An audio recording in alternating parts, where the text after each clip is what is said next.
نحمدہ و نصلی علی رسولہ الکریم اعوذ باللہ من الشیطان الرجیم بسم اللہ الرحمن الرحیم لقد کان لکم فی رسول اللہ اسوۃ حسنہ رب اشرح لی صدری ویسر لی امری واحلل عقدۃ من لسانی یفقہوا قولی۔ محترم دوستو، ساتھیو، السلام علیکم ورحمۃ اللہ وبرکاتہ۔ سیرت النبی کے حوالے سے آج ہمارا 31واں سیشن ہے۔ پچھلے سیشن میں ہم نے بات کی تھی غزوہ خندق کی، اس کے بعد پھر ہم نے بات کی تھی صلح حدیبیہ کی۔ اصل میں غزوہ خندق جب ہوا تو اس میں جو نبی صلی اللہ علیہ وسلم کے مسلمانوں کے جو دشمن تھے وہ 3 دشمن تھے، انہوں نے مل کر جو ہے وہ کاروائیاں کی تھیں، یعنی قریش، یہود اور بدو۔ تو یہ 3 پلر تھے جو یکجا ہو کر 10,000 کی فوج لے کر سازشیں کر اور پھر جو ہے وہ انہوں نے نبی صلی اللہ علیہ وسلم پر چڑھائی کی غزوہ خندق میں، جو 10,000 کے افواج لے کر مدینے پر انہوں نے چڑھائی کی تھی۔ تو نبی صلی اللہ علیہ وسلم نے اس وقت یہ فرمایا تھا، ذرا گزشتہ سے پیوستہ ہو جائیں، دیکھیں، ذہن میں لائیں، تو آپ صلی اللہ علیہ وسلم نے فرمایا تھا کہ یہ قریش کی آخری چڑھائی ہے، یعنی اس کے بعد ہم ان پر چڑھائی کریں گے، وہ نہیں کریں گے۔ 6 ہجری میں 5 ہجری میں یہ واقعہ ہوتا ہے، اور پھر نبی صلی اللہ علیہ وسلم 6 ہجری میں صلح حدیبیہ کرتے ہیں۔ صلح حدیبیہ میں کیا تھا کہ وہ جو 3 پلر تھے، جو 3 دشمن تھے، جو 3 یکجا دشمن تھے، ان میں سے جو سب سے اسٹرانگ دشمن تھا، سب سے مضبوط دشمن تھا، جو تعداد میں بھی زیادہ تھا اور طاقت میں بھی زیادہ تھا، آپ صلی اللہ علیہ وسلم نے سب سے پہلے ان کے ساتھ جو ہے وہ بات کی، اور صلح حدیبیہ کے دوران قریش کے ساتھ جو ہے وہ معاہدہ ہو گیا کہ اب 10 سال تک جو ہے وہ ہم جنگ نہیں لڑیں گے۔ یہ ہم نے پچھلے سیشن میں اس پر ہم نے تفصیل سے بات کر لی تھی۔ آگے چلتے ہیں۔ تو ایک جو پلر تھا، ایک جو دشمن تھا، اس کے ساتھ آپ نے صلح کی، اس کے جو ہے وہ اس کو نپٹا لیا، اس کی طرف سے بے فکر ہوئے۔ تو اب پھر دوسرا جو پلر تھا، جو دوسرا دشمن تھا، یعنی یہود، تو آپ پھر اس کی طرف متوجہ ہوئے۔ دوسرا دشمن یعنی خیبر، یعنی غزوہ خیبر۔ تو آپ نے غزوہ خیبر کے بارے میں بہت ساری باتیں سنی ہوں گی، اور بہت سارا آپ کو اس بارے میں بنیادی چیزیں آپ کے ذہن میں بھی ہوں گی، ان کو ریکال کر لیجئے تاکہ ہمارا یہ سیشن ترتیب وار آگے چلتا رہے۔ تو غزوہ خیبر جو ہے وہ نبی صلی اللہ علیہ وسلم قریش سے فارغ ہونے کے بعد پھر غزوہ خیبر پر پہنچے، یہ خیبر پہنچے اور پھر وہاں جنگ ہوئی۔ یہاں پر ایک مستشرقین جو ہیں وہ اسلام دشمن جو ہیں وہ ایک بڑا کوسچن کرتے ہیں، سوال کرتے ہیں، اعتراض کرتے ہیں کہ نبی صلی اللہ علیہ وسلم نے جتنی جنگیں لڑی تھیں وہ ساری مدافعانہ جنگیں تھیں، تو پھر خیبر کی جنگ میں تو آپ نے خود چڑھائی کی، یعنی باقی جتنی غزوات تھی، جنگیں تھیں، وہ ساری جو ہے وہ مدینہ پر چڑھائی کی گئی، مسلمانوں پر چڑھائی کی گئی، مسلمانوں کے اوپر جنگ مسلط کی گئی، لیکن جب خیبر کی جب لڑائی ہوتی ہے تو اس میں مسلمان لڑنے کے لیے جاتے ہیں۔ تو ایسا کیوں ہوا؟ یہ ایک وہ جو ہے وہ سوال اکثر جو ہے وہ کرتے ہیں کہ نبی صلی اللہ علیہ وسلم نے یہودیوں کے ساتھ یہ جنگ کیوں کی۔ اور ایک اور چیز بھی کہ جب نبی صلی اللہ علیہ وسلم مدینہ پہنچتے ہیں، یہودیوں سے آ کر معاہدہ کر لیتے ہیں، میثاق مدینہ جو ہم نے پہلے ڈسکس کیا تھا، تو پھر آخر جنگ کرنے کی کیا وجہ تھی؟ یہودیوں کے ساتھ کیوں جنگ کی گئی؟ تو آخر یہودیوں کی ایسی کیا غلطیاں تھیں؟ تو آج کے اس سیشن میں ہم یہی بات کریں گے، انہی 2 کوسچنز کا جو ہے وہ آنسر ڈھونڈنے کی کوشش کریں گے۔ تو نمبر 1، تو خیبر جو ہے وہ آپ دیکھیں کہ شمال کی طرف، مدینہ سے شمال کی طرف 100 میل کے فاصلے پر ایک بڑا شہر تھا۔ اس وقت جو خیبر جو تھا وہ ایک شہر کا نام تھا، اس میں بہت سارے قلعے تھے، جو کہ 2 حصوں میں یہ شہر تقسیم تھا۔ ایک حصے میں 5 قلعے تھے اور دوسرے حصے میں 3 قلعے تھے۔ تو آج بھی یہ خیبر نام کی ایک بستی جو ہے وہ مدینہ کے قریب موجود ہے، لیکن وہ آج بستی جو ہے وہ بیابان اور ویران اور اجڑی ہوئی بستی ہے۔ تو بہرحال وہ ایک علاقہ تھا جو مدینہ سے شمال کی طرف تقریباً 100 میل کے فاصلے پر تھا۔ وہاں پر جو یہود تھے، یہ ساری انہی کی رچائی ہوئی سازش تھی جس کے نتیجے میں جنگ خندق ہوتی ہے، یعنی یہاں سے خیبر کے جو یہودی تھے یہ بنو قریظہ کو بھی جو ہے وہ مسلمانوں کے خلاف ابھارتے ہیں، بنو غطفان کو بھی ابھارتے ہیں، اور قریش کے پاس یہ ایک وفد بھیجتے ہیں، اور اس وفد کے نتیجے میں یہ ابو سفیان جو ہے وہ لشکر لے کر مدینے پر چڑھائی کرتے ہیں۔ تو یعنی یہ ایک ایسی جگہ تھی جہاں سے سازش کی جاتی ہے، جہاں سے جو ہے وہ لڑائی کی باتیں کی جاتی ہیں، جہاں جنگ کی جو ہے وہ تیاری کی جاتی ہے۔ یہی وہ لوگ تھے جو مشرکین کو مدینے پر چڑھا کر لائے تھے۔ انہوں نے بنو قریظہ کو جو ہے وہ غدر اور خیانت پر ان کو آمادہ کیا تھا۔ منافقین سے ان کا بڑا گہرا رابطہ تھا۔ بنو غطفان اور بدو جو تھے ان کو بھی جو ہے انہوں نے ہی اکسایا تھا مسلمانوں کے خلاف لڑائی کے لیے۔ تو لہٰذا پھر جب نبی صلی اللہ علیہ وسلم قریش سے فارغ ہوئے تو پھر آپ نے اس سازشی مقام کو، اس شیطان کے گڑھ کو جو جگہ تھی، اس کا قلع کما کرنے کے لیے آپ صلی اللہ علیہ وسلم نے لشکر تیار کیا اور پھر خیبر کی طرف چڑھائی کر دی۔ خیبر کی طرف جب روانگی ہوتی ہے، یہ حدیبیہ سے واپسی پر ذی الحج کا پورا مہینہ اور محرم کے چند دن گزارنے کے بعد جو ہے وہ نبی صلی اللہ علیہ وسلم اس مہم کی طرف جو ہے وہ روانہ ہوتے ہیں، یعنی ذی الحج کا مہینہ اور محرم کے چند دن گزارنے کے بعد۔ تو محرم کا تقریباً مڈ یا اینڈ لے لیں، اور پھر سفر کے مہینے میں جو ہے وہ آپ صلی اللہ علیہ وسلم کی پھر واپسی ہوتی ہے، اور یہ 7 ہجری کا جو ہے وہ پیریڈ تھا۔ اسلامی لشکر میں نبی صلی اللہ علیہ وسلم یہ اعلان کر دیتے ہیں کہ اب اس لشکر میں وہی لوگ جائیں گے جو کہ بیعت رضوان میں شامل تھے۔ یعنی وہ بیعت رضوان میں کتنے لوگ تھے جو ہم نے ڈسکس کیے تھے؟ 1400 لوگ تھے۔ وہی 1400 لوگ جو ہیں وہ نبی صلی اللہ علیہ وسلم کے ساتھ غزوہ خیبر کے لیے تشریف لے گئے تھے۔ اس موقع پر حضرت ابو ہریرہ رضی اللہ تعالیٰ عنہ، جو کہ اسلام کی بڑی جانی مانی شخصیت ہیں، بڑے عظیم جلیل القدر صحابی ہیں، جو کہ جن سے کثیر الروایت جو صحابی ہیں وہ ابو ہریرہ رضی اللہ تعالیٰ عنہ ہیں، وہ مسلمان ہو کر مدینہ پہنچے تو پھر انہیں اطلاع ملی کہ نبی صلی اللہ علیہ وسلم خیبر کے لیے روانہ ہو چکے ہیں، تو وہ ابو ہریرہ رضی اللہ تعالیٰ عنہ بھی خیبر میں ہی پہنچ گئے تھے، لیکن اس وقت جو ہے وہ خیبر فتح ہو چکا تھا۔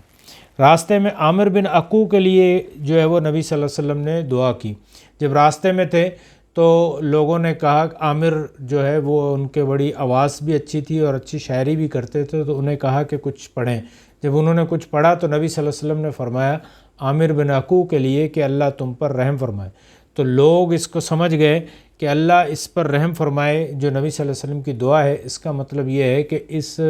مہم کے دوران عامر بن عقو کی شہادت واقعہ ہو جائے گی۔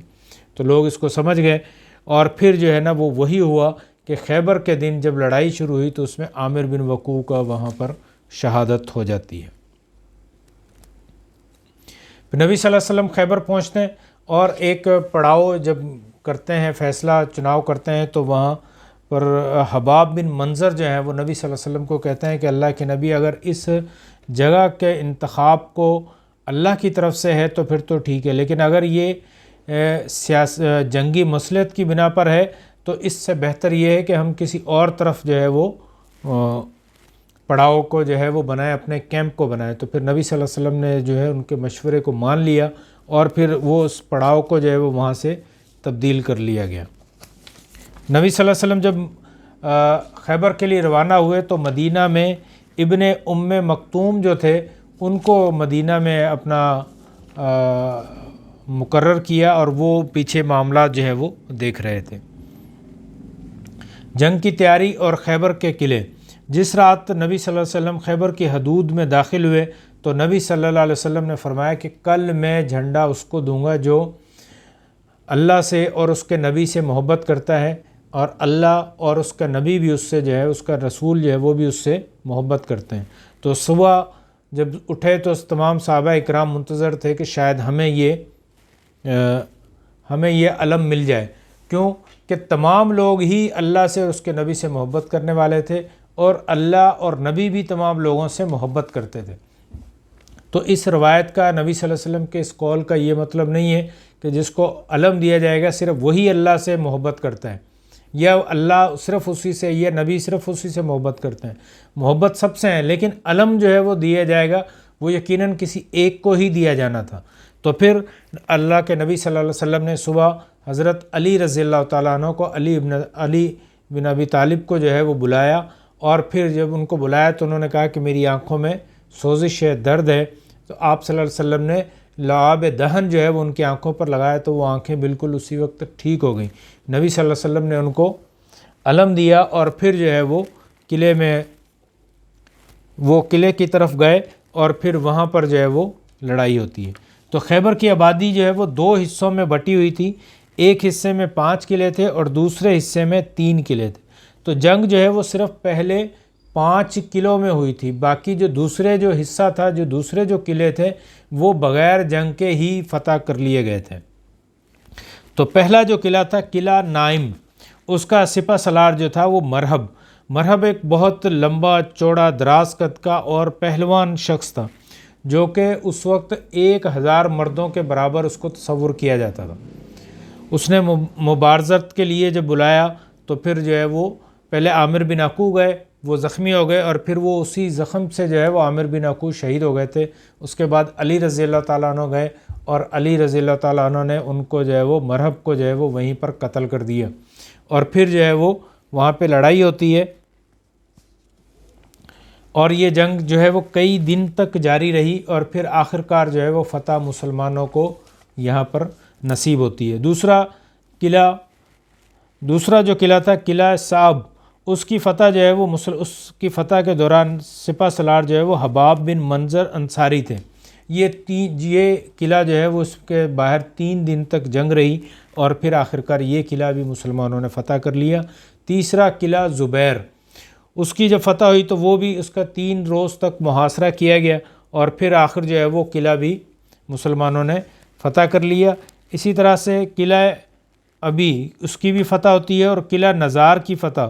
آخر میں جو 5واں جو قلعہ تھا وہ قلعہ نزار، وہ بڑا مضبوط قلعہ تھا۔ اس مضبوطی اور اس کی حفاظت کی وجہ سے جو ہے وہ یہودیوں نے اپنی عورتوں، بچوں اور اپنا جو اسلحہ تھا یا بیس کیمپ تھا وہ اس قلعے کو بنایا ہوا تھا۔ تو باقی جو پہلے جو قلعے فتح ہوئے وہاں سے بھاگ کر جو ہے وہ یہودی وہاں اس قلعے میں پہنچ گئے تھے، لیکن وہ قلعہ بھی جو ہے وہ آخر مسلمانوں نے جو ہے وہ اس کو جیت لیا، فتح کر لیا، اور پھر اس طرح سے یہ سارے جو ہے وہ قلعے مسلمانوں نے فتح کر لیے۔ یعنی جو مین جو خیبر کا جو اہمیت والے علاقے تھے، جو 5 جو قلعے تھے وہ مسلمانوں نے فتح کیے، تو اس کے بعد کے جو قلعے تھے وہ بغیر کسی لڑائی کے صرف بات چیت کی بنیاد پر ہی مسلمانوں نے فتح کر لیے۔ ان کی بات چیت کے حوالے سے ابن ابی الحقیق جو ہے وہ اس نے پیغام بھیجا کہ میں آپ سے بات کرنا چاہتا ہوں، اور پھر نبی صلی اللہ علیہ وسلم نے بات چیت پر رضامندی کا اظہار کیا تو وہ آیا، اور پھر بات چیت یہ ہوئی کہ عام جان کی بخشش کر دی جائے، یعنی سپاہیوں کو بھی چھوڑ دیا جائے، عورتوں کو اور بچوں کو بھی چھوڑ دیا جائے، اور جو مال و اسباب ہے ان میں سے صرف اتنا کپڑا، اتنی چیزیں لے کے جانے کی اجازت ہو جو کہ ایک شخص اپنی پیٹھ پر لاد کر لے کر جا سکے۔ اس طرح سے نبی صلی اللہ علیہ وسلم نے ان کو اجازت دے دی، اور وہ لوگ جو ہے وہ اپنا سامان لے کر وہاں سے نکل گئے، جتنا سامان ایک شخص اپنی پیٹھ پر لے کر جا سکتا تھا۔ تو اس صلح میں ساتھ میں یہ بھی کنڈیشن تھی کہ اگر تم نے مال چھپایا یا کوئی بددیانتی کی تو پھر اس کی سزا قتل کی ہوگی۔ اور پھر یہیں پر جو ہے وہ جو ابن ابی الحقیق کے جو 2 بیٹے تھے، وہ بیٹے انہوں نے 2 بیٹوں نے مال چھپا لیا، اور پھر ان کے جو کزن تھے انہوں نے وہ نبی صلی اللہ علیہ وسلم کو بتا دیا۔ تو ابی الحقیق کا بیٹا کنانہ جو کہ بات چیت میں بھی شامل تھا، تو اس نے جو ہے وہ مال چھپا لیا۔ کنانہ کے جو کزن تھے، چچیرے تھے، انہوں نے جو ہے وہ نبی صلی اللہ علیہ وسلم کو بتایا۔ پھر جب مال کی برآمدگی ہو گئی تو اس کنانہ کو اور اس کے بھائی یعنی ابی الحقیق کے جو 2 بیٹے تھے ان دونوں کو قتل کر دیا گیا، اور کنانہ کی جو بیوی صفیہ جو کہ حی بن اخطب کی جو صاحبزادی تھی وہ اس کی بیوی تھی، وہ ابھی نئی نویلی دلہن تھی، ابھی اس کی رخصتی ہوئی ہی تھی۔ تو جب اس کے شوہر یعنی کنانہ کو قتل کر دیا گیا تو صفیہ کو جو ہے وہ مال غنیمت میں جو عورتیں جو باقی بچی تھیں جن کو قید کیا گیا تھا ان میں اس کو شامل کر لیا گیا۔ اور پھر یہی صفیہ جو تھیں وہ بعد میں نبی صلی اللہ علیہ وسلم نے ان سے شادی کر لی اور پھر ام المومنین صفیہ جو ہیں وہ ہو گئی تھیں۔ اسی طرح سے پھر اموال غنیمت کی تقسیم کی گئی۔ یہاں پر یہودیوں کے قلعوں سے بہت زیادہ جو ہے وہ مال جو ہے وہ ملا، اور پھر اس مال کو جو ہے وہ مسلمانوں میں تقسیم کیا گیا، اس کے 36 جو ہے وہ حصے کیے گئے، اور وہ 36 حصے جو ہیں وہ نبی صلی اللہ علیہ وسلم میں اور جو سپاہی تھے ان کو دیے گئے، یعنی 3600 حصے کیے گئے۔ تو ایک حصہ پیادے کو دیا گیا جو پیدل سپاہی تھا، اور جس کے پاس گھوڑا تھا تو اس وقت یہ